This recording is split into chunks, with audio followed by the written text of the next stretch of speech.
Shalom, selamat malam. Renungan malam Sabda Bina Umat, Sabtu 17 September 2022. Firman Tuhan malam ini terambil dari Daniel 12 ayat 1 sampai 13. Demikian firman Tuhan. Pada waktu itu juga akan muncul Mikael, pemimpin besar itu, yang akan mendampingi anak-anak bangsamu, dan akan ada suatu waktu kesesakan yang besar, seperti yang belum pernah terjadi sejak ada bangsa-bangsa sampai pada waktu itu. Tetapi pada waktu itu bangsamu akan terluput, yakni barang siapa yang didapati namanya tertulis dalam kitab itu. Dan banyak dari antara orang-orang yang telah tidur di dalam debu tanah akan bangun, sebagian untuk mendapat hidup yang kekal, sebagian untuk mengalami kehinaan dan kengerian yang kekal. Dan orang-orang bijaksana akan bercahaya seperti cahaya cakrawala, dan yang telah menuntun banyak orang kepada kebenaran seperti bintang-bintang, tetapi untuk selama-lamanya. Tetapi engkau, Daniel, sembunyikanlah segala firman itu dan meteraikanlah kitab itu sampai pada akhir zaman. Banyak orang akan menyelidikinya dan pengetahuan akan bertambah.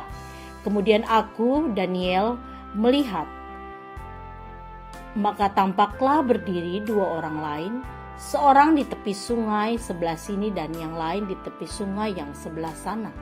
Dan yang seorang bertanya kepada yang berpakaian kain lenan yang ada di sebelah atas air sungai itu, bilakah hal-hal yang ajaib ini akan berakhir? Lalu kedengar orang yang berpakaian kain lenan yang ada di sebelah atas air sungai itu bersumpah demi Dia yang hidup kekal, sampai mengangkat tangan kanan dan tangan kirinya ke langit. 1 masa dan 2 masa dan setengah masa, dan setelah berakhir kuasa perusak bangsa yang kudus itu, maka segala hal ini akan digenapi. Adapun aku memang kudengar hal itu, tetapi tidak memahaminya. Lalu kutanya, Tuanku, apakah akhir segala hal ini? Tetapi ia menjawab, pergilah Daniel, sebab firman ini akan tinggal tersembunyi dan termeterai sampai akhir zaman. Banyak orang akan disucikan dan dimurnikan dan diuji, tetapi orang-orang fasik akan berlaku fasik. Tidak seorang pun dari orang fasik itu akan memahaminya, tetapi orang-orang bijaksana akan memahaminya.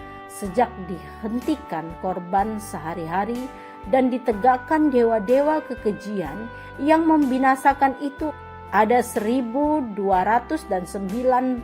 hari. Berbahagialah orang yang tetap menanti-nanti dan mencapai 1335 hari. Tetapi engkau pergilah sampai tiba akhir zaman, dan engkau akan beristirahat dan akan bangkit untuk mendapat bagianmu pada kesudahan zaman. Demikian firman Tuhan. Renungan malam ini bertema hidup kekal dan kengerian kekal. Hidup di dunia adalah suatu penugasan dari Allah. Itu kita aminkan ketika kita mengatakan bahwa Ia telah kembali ke rumah Bapa di sorga saat seseorang meninggal dunia. Artinya kita meyakini bahwa Bapa di sorga yang menugaskan kita di dunia, dan selama Dia berkenan menugaskan kita, maka kita akan tetap hidup. Setelah selesai hidup di dunia, kita akan menikmati hidup lagi dalam kehidupan yang kekal yang dipersiapkan bagi orang yang percaya. Namun hidup yang kekal itu ditentukan juga oleh sikap hidup kita selama di dunia. Bila kita tidak tahan uji karena penganiayaan seperti yang dialami oleh umat pada zaman Daniel, maka kita akan bangkit, tetapi bukan untuk hidup kekal, melainkan untuk kehinaan dan kengerian yang kekal.